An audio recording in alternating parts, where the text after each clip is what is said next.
Sebelum kita mulai pendalaman Alkitab ini, mari kita berdoa. Tuhan, terima kasih untuk kesempatan kita kembali belajar tentang Alkitab. Engkau yang pakai hamba-Mu. Di dalam nama Tuhan Yesus. Amin. Ya, selamat malam. Saya akan mencoba menjawab dulu. PA kali ini agak panjang, ya. Saya bagi beberapa part supaya lebih nyaman, ya. Yang pertama adalah bicara tentang pertanyaan yang masuk ke yang mengajar, ya. Pertanyaan itu adalah dari Alkitab Berkata channel, ya. Jadi yang tanya ini Alkitab Berkata channel, ya, bertanya 3 hari yang lalu, ya. Di video nikah beda agama, saya mohon maaf, nikah beda agama saya upload 2 kali karena yang pertama ternyata error, nggak bisa muncul, ya. Walaupun sudah dijadwalkan, kemudian saya upload lagi yang kedua, dan di uploadan yang kedua ada pertanyaan demikian. Shalom Pak Pendeta, Pak, aku seorang Kristen dari sejak lahir. Hendak bertanya dan konsultasi. Saya Kristen dan istri saya seorang Muslim. Lantas kami sudah dikaruniai seorang anak perempuan, puji Tuhan, ya. Sampai saat ini, jika saya mempersunting istri saya atas dasar mengasihi, bukan hawa nafsu saya, dan dari awal saya pacaran sudah terbeban untuk menyatakan kemuliaan Allah dalam kehidupan saya mengikut Tuhan Yesus di hadapan istri atau bahkan di hadapan keluarga istri saya, tetap tidak bolehkah? Tanda tanya. Saya dan istri sampai saat ini sudah berjalan 3 tahun dan istri saya masih memeluk agama Muslim. Namun kami masih saling toleransi antar agama. Bahkan saya melihat penyertaan tangan Tuhan nyata dalam hidup keluarga kami. Apakah saya salah ya Pak mempersunting istri saya seorang Muslim atas dasar memancarkan kemuliaan Allah dan menceritakan kasih tentang Yesus Kristus pada ruang lingkup kecil yaitu keluarga? Oke. Yang pertama, saya harus katakan dengan terus terang, ya, bahwa ini salah, ya. Loh, tapi bukankah saya ingin memancarkan kasih Kristus di keluarga saya, di istri saya yang bukan Kristen. Bahkan dikatakan bahwa dia menikahi bukan atas dasar nafsu dan lain sebagainya. Begini, tujuan yang benar dengan cara yang salah tidak bisa dikatakan benar. Saya ulangi, ya. Tujuan yang benar dengan cara yang salah tidak bisa dikatakan sesuatu yang benar, ya. Saya kasih contoh, pasti tahu ya Robin Hood, ya. Robin Hood itu merampok dan kemudian memberikannya kepada orang-orang miskin. Keinginan Robin Hood untuk memberi kepada orang miskin itu baik, tujuannya baik. Tapi caranya dia merampok dari orang lain, itu salah, gitu ya. Jadi nggak bisa dikatakan Robin Hood itu pahlawan menurut kacamata saya, ya, menurut kacamata Alkitab. Jadi kalau memang tujuannya benar, ya caranya harus benar, ya. Contoh, Allah ingin semua orang diselamatkan, itu tujuannya yang baik. Terus caranya gimana? Ya sudahlah, mau orang jahat, mau orang baik, semua aja masuk surga. Bukankah itu tujuannya baik, betul ya? Tuhan semua orang yang jahat, yang baik, semua masuk surga. Kan Tuhan pengennya begitu. Tujuan Tuhan setiap orang selamat, begitu kan? Apakah berarti semua orang yang berbuat apapun, jahat maupun baik, semuanya masuk surga? Apakah itu benar? Ya, saya kira itu tidak benar. Itulah mengapa Tuhan Yesus harus mati di kayu salib, supaya apa? Caranya benar. Ya, tujuannya menyelamatkan umat manusia benar dan dilakukan dengan cara yang benar, sesuai dengan aturan. Apa itu? Upah dosa adalah maut. Itulah mengapa Tuhan Yesus Kristus harus mati, gitu ya. Supaya apa? Ya supaya caranya benar. Kalau caranya tidak benar, walaupun tujuannya benar, itu kesimpulannya tidak benar. Jadi mohon maaf untuk Alkitab Berkata Channel, saya bisa pastikan Anda salah. Ya, tujuan Anda untuk memancarkan kasih Kristus di keluarga kecil Anda itu benar. Tapi dengan cara Anda menikahi orang yang tidak seagama itu salah. Kenapa salah? Silakan cek video yang saya sudah upload. Saya sudah jelaskan panjang lebar kenapa itu tidak benar. Lalu bagaimana dengan Alkitab Berkata Channel? Apa yang harus dilakukan? Yang pertama, mengakulah di hadapan Tuhan bahwa Anda salah. Ya, jangan berkata bahwa apa yang saya lakukan benar. Salah yo salah, benar yo benar. Ya, jadi Anda harus berani meminta ampun kepada Tuhan, mengakui kesalahan Anda. Ya, yang kedua, ya berlaku 1 Korintus 7. Ya, Anda jangan menceraikan istri Anda. Ya, karena apa? Karena istri Anda dikuduskan oleh Anda. Ya, saya berpendapat seperti itu karena memang kondisinya seperti itu. Ya, dan tetaplah bersama dengan istri dan anak Anda. Tidak harus dan bukan tidak harus, bahkan dilarang untuk menceraikan istri Anda. Ya, jadi tetap. Dan satu tambahan kecil, tujuan Anda tetap lakukan. Ya, karena Anda sudah kepalang bersalah, udah masuk ke dalam pernikahan. Jadi ya sudah, lanjutkan pernikahan Anda, lanjutkan misi Anda, tetapi yang salah dulu, konsep Anda yang salah dulu, minta ampun sama Tuhan, ya. Dan jangan sampai itu berlaku kembali kepada anak Anda. Saya tahu pasti permasalahan akan mulai muncul nanti, maka dari itu siap-siap saja. Ya, berikan Tuhan, minta Tuhan kekuatan karena engkau sudah masuk di dalam pernikahan beda agama. Contoh salah satunya yang sederhana saja. Lalu bagaimana dengan anak Anda, si gadis kecil yang cantik ini, ya, seorang anak perempuan yang sudah diberikan di tengah-tengah keluarga Anda. Tentu Anda pengen mendidik anak Anda sebagai orang Kristen, dan saya juga yakin istri Anda ingin mendidik anak kalian dengan pendidikan Islam, ya, karena istri Anda Islam. Nah, dari situ saja sudah akan jadi perdebatan yang panjang, ya. Jadi kalau boleh saya berikan saran, ya siap-siaplah, ya, berpanjang sabarlah, ya, perbanyak kasih, ya, sehingga engkau tetap mengasihi istri Anda, engkau tetap mengasihi anak Anda, ya. Jadi itu jawaban saya, ya. Jadi tetap salah, ya. Tapi tujuannya benar, ya. Tujuannya benar, memberikan memancarkan kemuliaan Allah, betul banget, ya. Tapi cara Anda salah. Yang kedua, dan pertanyaan kedua nih, dan apakah Yesus hanya mengasihi sesama umat percaya saja, Pak? Ya. Namun untuk umat yang belum kenal siapa Yesus, itu dilarang untuk kita dekati, saling bercengkerama, saling mengasihi, saling mencintai, bahkan untuk saling memiliki dalam kebenaran mewartakan Injil, ya. Ini ya pertanyaannya masih berhubungan dengan pertanyaan pertama, ya. Kalau saya boleh kasih komentar, ini sepertinya sedang mencari pembenaran diri, ya. Apakah nggak boleh kita mengasihi, mencintai? Boleh banget, ya. Tapi ada tapinya, ada batasan. Saya kasih contoh, ya. Tuhan Yesus datang itu untuk orang berdosa atau untuk orang yang tidak berdosa? Jelas Yesus datang untuk orang berdosa. Lukas 5 ayat 32, aku datang bukan untuk memanggil orang benar, tetapi orang berdosa supaya mereka bertobat. Jadi jelas Tuhan Yesus datang saja itu bukan untuk orang benar, untuk orang berdosa.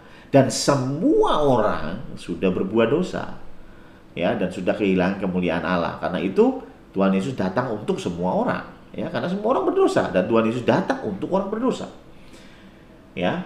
Dan memang kalau kita lihat lagi di firman Tuhan berkata bahwa kamu telah mendengar firman, kasihilah sesamamu manusia dan bencilah musuhmu. Tetapi aku berkata kepadamu, kasihilah musuhmu dan berdoalah bagi mereka yang menganiaya kamu. Karena dengan demikian kamu menjadi anak-anak Bapamu yang di surga, yang menerbitkan matahari bagi orang yang jahat dan orang yang baik, dan menurunkan hujan bagi orang yang benar dan orang yang tidak benar. Jadi Tuhan kita itu, ya, sesembahan yang kita puja itu menurunkan hujan bagi orang yang baik dan bagi orang yang jahat. Ya, jadi memang ada berkat-berkat yang Tuhan turunkan untuk semua orang. Ya, ada. Tapi ada berkat-berkat khusus yang Tuhan turunkan untuk orang percaya. Ya, jadi ada bedanya nggak? Ada. Apakah itu adil? Adil. Itu adil dong. Contoh, saya nggak tahu namanya, jadi saya tetap bilang Alkitab Berkata Channel ya. Contoh, Alkitab Berkata Channel punya anak perempuan, ya. Tetangga Anda juga punya anak perempuan. Anda punya roti yang enak sekali. Anda berikan ke siapa? Ya, Anda berikan ke anak Anda. Kenapa anak tetangga tidak diberi? Ya karena ini anak Anda. Anak Anda pasti punya sesuatu yang spesial, gitu ya. Anak Anda butuh uang SPP, butuh uang untuk bayar SPP. Anak tetangga Anda juga butuh uang untuk bayar SPP. Menurut Anda, yang Anda akan beri, kalau Anda hanya punya uang sedikit, cukup lah untuk bayar satu SPP, Anda akan berikan kepada siapa? Ya tentu kepada anak Anda, ya. Sedangkan anak tetangga, ya biarkanlah, ya. Tapi kalau misalnya anak tetangga Anda jatuh dan terluka kakinya, apakah Anda tidak akan tolong? Ya tentu tolong, ya. Anda tetap akan menolong anak tetangga Anda walaupun dia bukan anak Anda, ya. Jadi artinya ada berkat-berkat yang diberikan secara umum, ada berkat-berkat yang diberikan secara khusus, ya. Tuhan berikan hujan kepada orang yang jahat pun Tuhan kasih hujan, ya. Tuhan kasih berkat, Tuhan kasih napas untuk orang yang jahat sekalipun, ya. Itu bentuk kasih Tuhan. Tetapi untuk anak-anaknya tentu Tuhan punya kasih-kasih atau berkat-berkat spesial, berkat khusus. Dan itu adil nggak? Ya adil. Sama seperti saya bilang, nggak mungkin ada orang yang berkata, wah Alkitab Berkata Channel ini nggak fair. Kenapa? Karena cuma ngasih makan anaknya sendiri, nggak ngasih makan anaknya tetangga. Loh, ya itu nggak bisa kita bilang begitu, ya. Jadi tentu saja ini bicara adil, ya. Tetapi bukan berarti Allah tidak mengasihi orang Islam. Bukan berarti Allah tidak mengasihi orang yang nggak percaya kepada Dia. Allah tetap mengasihi, Allah tetap memberikan berkat kepada mereka. Tetapi tentu beda dengan berkat yang diberikan kepada kita anak-anaknya, ya. Kemudian juga bicara tentang tadi membedakan. Itu juga kenapa sih orang Kristen kok tidak boleh? Ya sekali lagi ini bicara tentang pengaruh, ya. Makanya 1 Korintus 15, ya. Saya kemarin juga kutip ini, janganlah kamu sesat, pergaulan yang buruk merusak kebiasaan yang baik, ya. Jadi di dalam pergaulan sekali lagi Anda boleh dan harus bergaul dengan semua orang, ya. Saling mengasihi, saling mencintai semua orang, ya.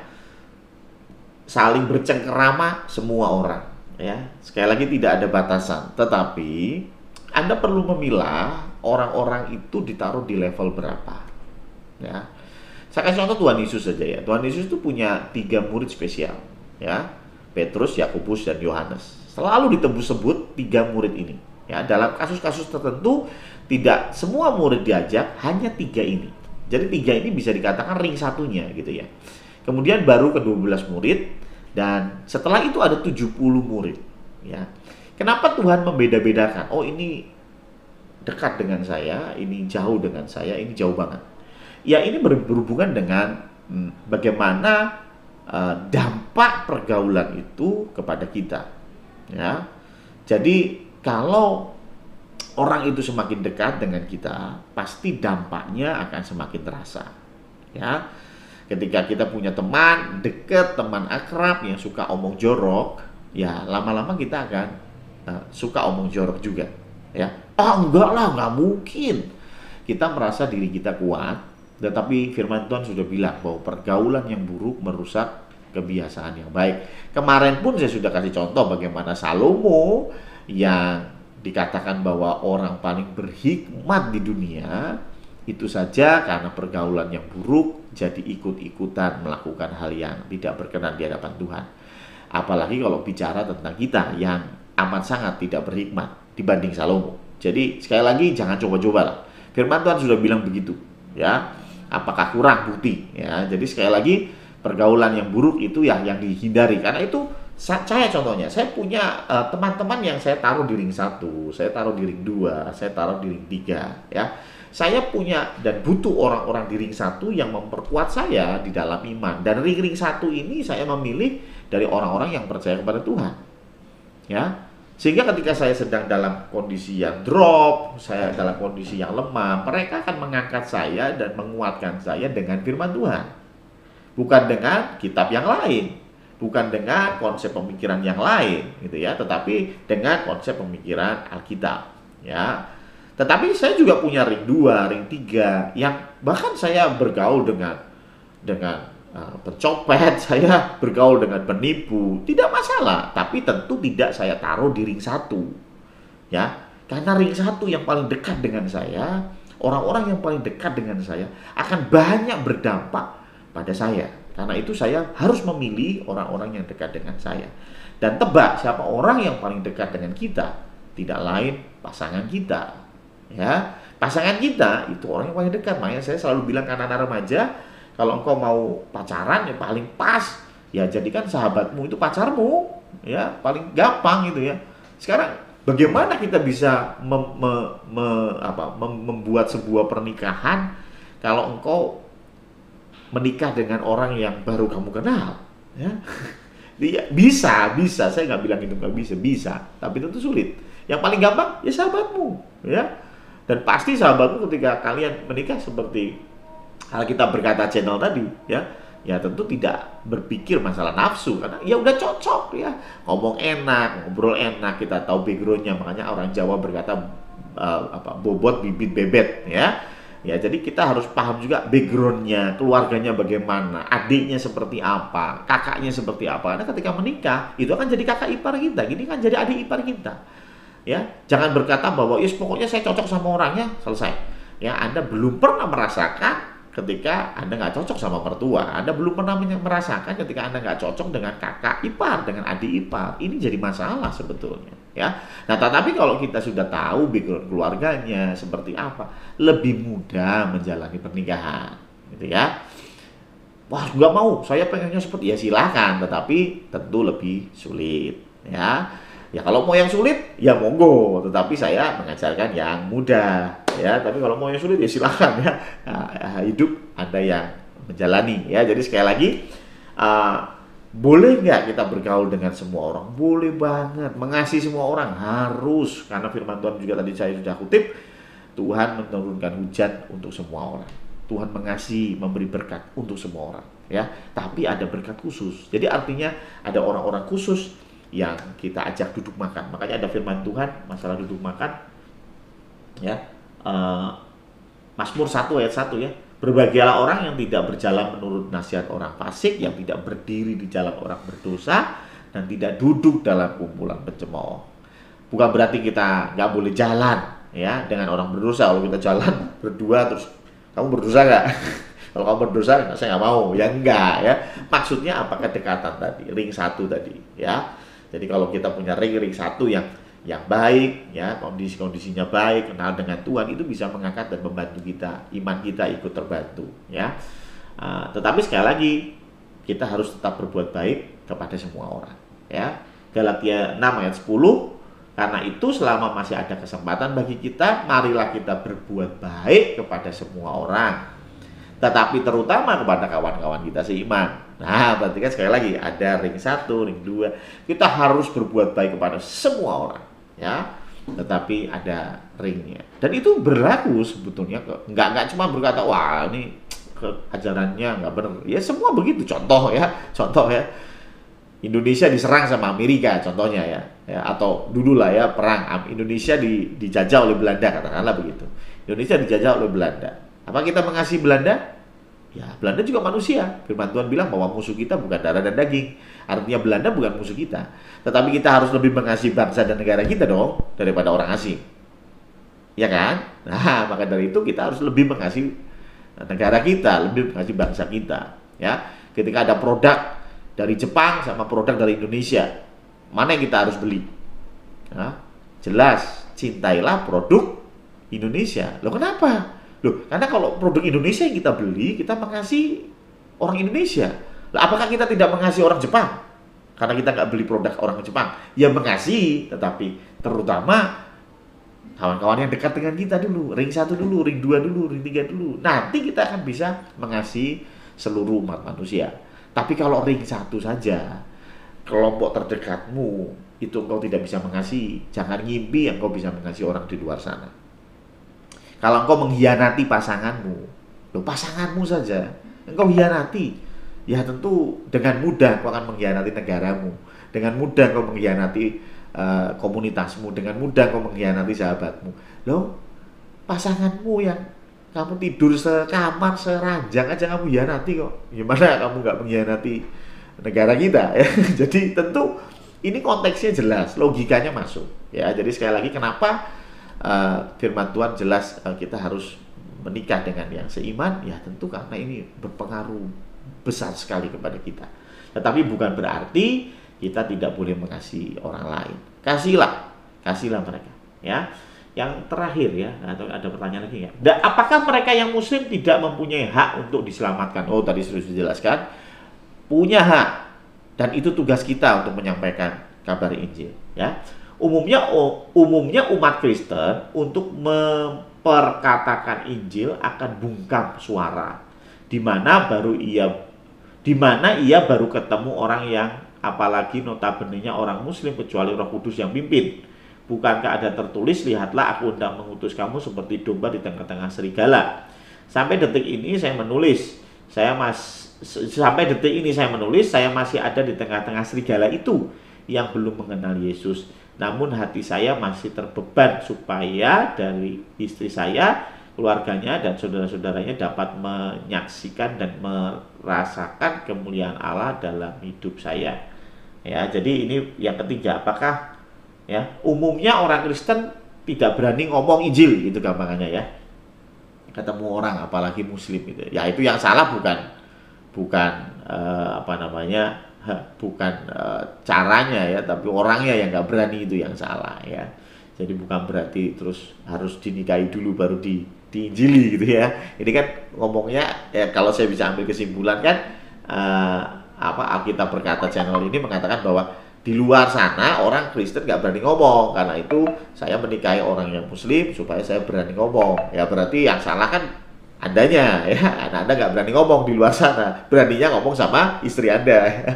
Jadi ya bukan pembenaran. Jadi sekali lagi ini bukan pembenaran apa yang Anda lakukan, tetap Anda salah seperti statement saya awal ya. Jadi Anda terbeban untuk keluarga mendengar Injil, itu bagus. Bahkan Anda mengutip ya, lihatlah aku hendak mengutus kamu seperti domba di tengah-tengah serigala ya. Dan bahkan dikatakan bahwa Anda sekarang ini ada di serigala gitu, di tengah-tengah serigala ya. Ya. Ini saya baca di sini ya. Doakan juga buat istri ya dan anak ya, kita akan doakan nanti ya. Ini dikatakan di sini, sampai detik ini saya menulis, saya masih ada di tengah serigala itu yang belum mengenal Yesus. Ya, ini berarti kan sebetulnya Anda sekarang ada di tengah serigala gitu ya.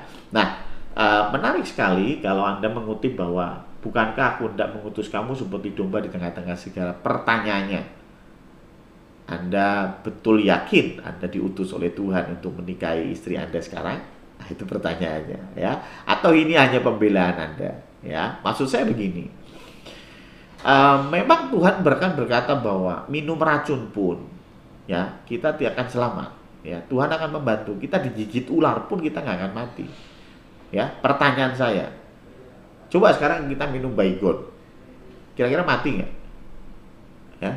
Loh, katanya Tuhan minum racun nggak mati. Loh bukan ya. Kalau memang kita terpaksa dan harus minum racun karena pengabaran Injil, Tuhan pasti akan bantu. Tapi kalau nggak ada angin, nggak ada hujan, wah ada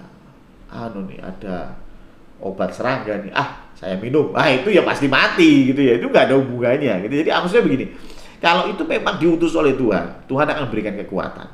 Tetapi saya ragu dalam konsep ini engkau diutus oleh Tuhan ya.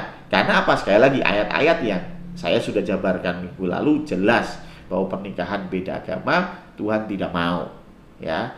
Nah, jadi Tuhan itu mengutus itu harus dibedakan antara benar-benar Tuhan mengutus kita atau itu karena ego kita.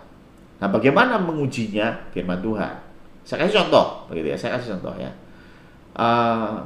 Saya lihat sebuah rumah dan kemudian saya berkata bahwa ini rumah, Tuhan bicara bahwa rumah ini akan jadi gereja, gitu ya. Nah, pertanyaannya apakah betul saya mendengar itu dari Tuhan, atau ya karena saya pendeta, saya melihat ada rumah, saya pengen rumah itu jadi gereja, sehingga saya mengutip Tuhan berkata kepada saya. Ini bahaya ya. Nah, ini harus diuji dulu ya. Ujinya bagaimana? Ya tentu melalui firman Tuhan. Apakah cocok dengan firman Tuhan? Ya, kalau nggak cocok jangan ya. Kalau cocok harus diuji lagi, minta betul-betul jawaban Tuhan tentang kepastian Tuhan tentang perintah itu, gitu ya. Nggak salah, seperti Gideon. Ya, Gideon itu kan disuruh untuk memimpin pasukan Israel, ya. Tetapi Gideon ragu. Ragu salah nggak? Nggak salah. Ragu nggak salah kok, ya. Tetapi ketika Gideon ragu, dia minta tanda. Ya, saya punya kulit, ya. Saya taruh di luar perkemahan. Saya pengen kulitnya kering, yang lain tanah sekitarnya basah. Ternyata Tuhan nggak jawab, ya. Terus besoknya dia masih ragu lagi. Oh, udah Tuhan, saya balik. Ya, sekarang kulitnya yang kering, tapi tanah sekitarnya, kulitnya yang basah, tanah sekitarnya kering. Tuhan jawab juga. Ya, jadi ini minta kepastian dari Tuhan. Nggak salah, ya nggak salah. Jadi boleh aja, ya. Nah, pertanyaan saya, apakah ini bersesuaian dengan firman Tuhan? Ya, tentu tidak. Ya, saya kasih contoh nih. Seorang hamba Tuhan, ya, terus tiba-tiba bilang, wah Tuhan berkata kepada saya bahwa istri saya ini bukan jodoh yang daripada Tuhan. Istri saya sesungguhnya, jodoh saya yang disediakan Tuhan adalah pemain keyboard di gereja. Yang kebetulan lebih cantik, lebih muda dari istri dia, gitu ya. Sehingga dia bilang, oh Tuhan berkata kepada saya harus menceraikan istri saya dan saya harus menikahi pemain keyboard di gereja, ya. Pertanyaan saya, apakah ini benar omongannya Tuhan? Enggak. Loh, kenapa? Ya karena nggak cocok sama firman Tuhan. Firman Tuhan tidak pernah ngomong begitu kok. Bahkan firman Tuhan berkata bahwa tidak boleh diceraikan oleh manusia apa yang sudah dipersatukan Tuhan. Ya jelas salah. Nah, kalau jelas salah ya sudah, itu berarti bukan bicara suara Tuhan, tapi keinginan pribadi. Ya. Nah, hal yang sama juga dengan Alkitab berkata channel, bahwa ya ini keinginan pribadimu atau bukan, ya. Masuk ke dalam serigala tadi ya. Kalau bukan ya, kalau ini keinginan pribadi ya berarti Anda ya tadi itu dengan sadar meminum racun, ya. Ya, tapi kalau memang ini diutus oleh Tuhan, saya ragu karena tidak sesuai dengan firman Tuhan. Ya, firman Tuhan mengatakan jelas bukan, ya. Jadi sekali lagi jawaban saya tetap Anda salah. Ya, Anda salah. Dan karena itu, satu, akuilah kesalahan Anda.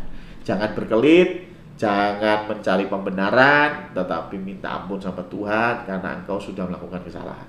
Ya, tidak usah malu, rendahkan dirimu di hadapan Tuhan, minta ampun. Daud juga pernah melakukan hal yang luar biasa mengerikan. Ya, dia mengambil istri Uria, membunuh Uria. Tapi ketika dia ditegur oleh Nabi Nathan, dia langsung sujud dan minta ampun. Dia nggak kasih alasan macam-macam. Lah gimana? Itu istrinya Uria menggoda saya, ya. Mandi nggak pakai baju. Ya iyalah, mandi nggak pakai baju, ya. Tapi intinya Daud tidak mencari pembenaran. Kalau Tuhan bilang itu salah, ya salah. Ya sudah, minta ampun, ya. Dan itu yang membuat Daud berharga di mata Tuhan, ya. Karena Daud nggak nyari pembenaran. Ya kalau salah ya sudah, dia minta ampun, ya. Karena itu saya harap Alkitab berkata channel minta ampun sama Tuhan karena kau sudah bersalah, dan teruslah berjuang untuk ke depan nanti dengan istri dan anak. Saya nggak tahu rancangan Tuhan pasti rancangan yang terbaik. Ketika kau sudah minta ampun sama Tuhan, kau tetap pada tujuanmu untuk memberitakan kasih Tuhan kepada keluarga istri, saya yakin dan percaya firman Tuhan tidak akan keluar dengan sia-sia. Pasti mengerjakan sesuatu yang dahsyat. Tetapi urusan dosamu di awal, bereskanlah itu. Ya, minta ampun sama Tuhan.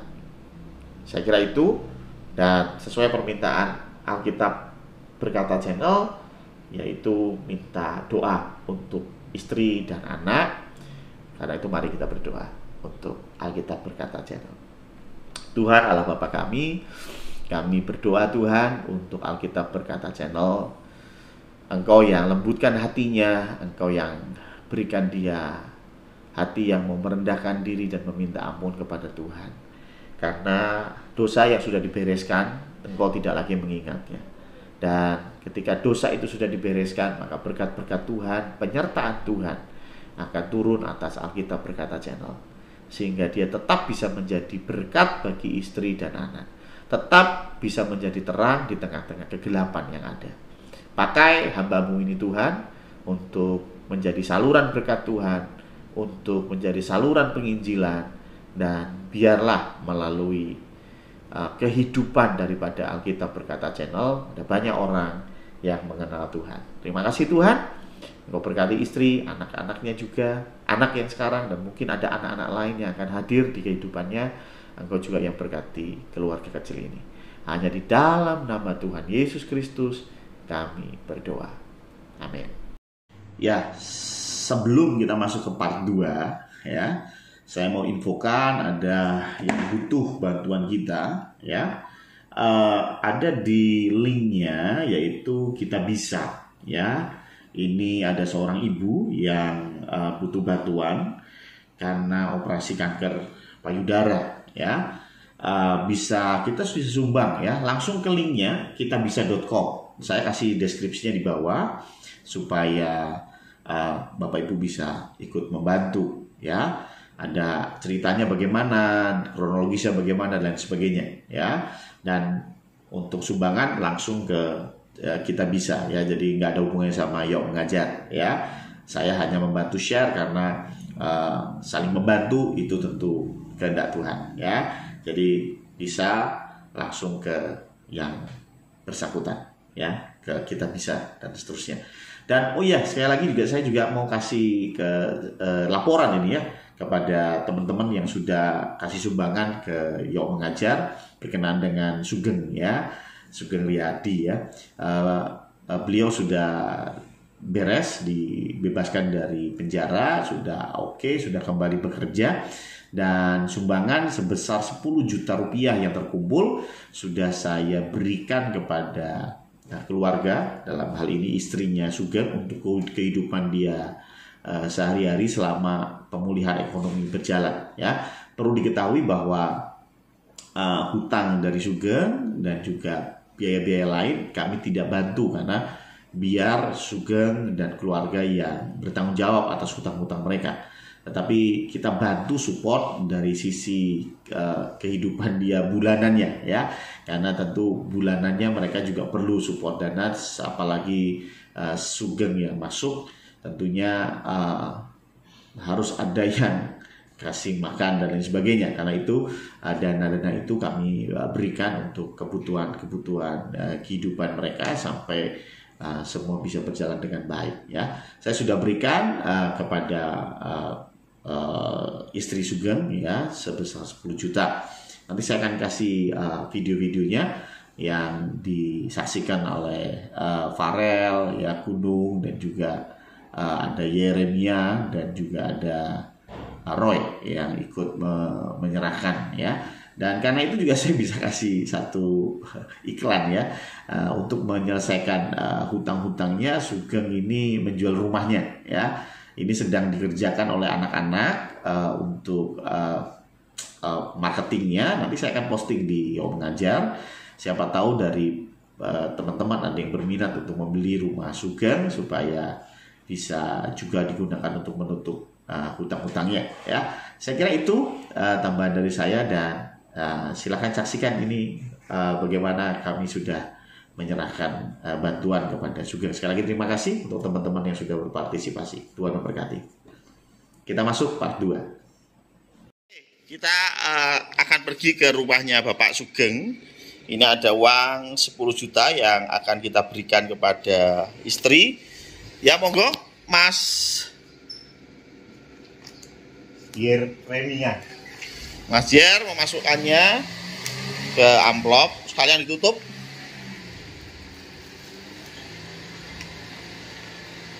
Thank you. Iya, ini uangnya kita akan serahkan sekalian kita berangkat. Oke, let's go. Kita serahkan untuk 10 jutanya ya. Monggo, Mbak. Terima kasih, ini istrinya Pak Ageng. Terima kasih, Mbak. Oke, sekarang kita rekam-rekam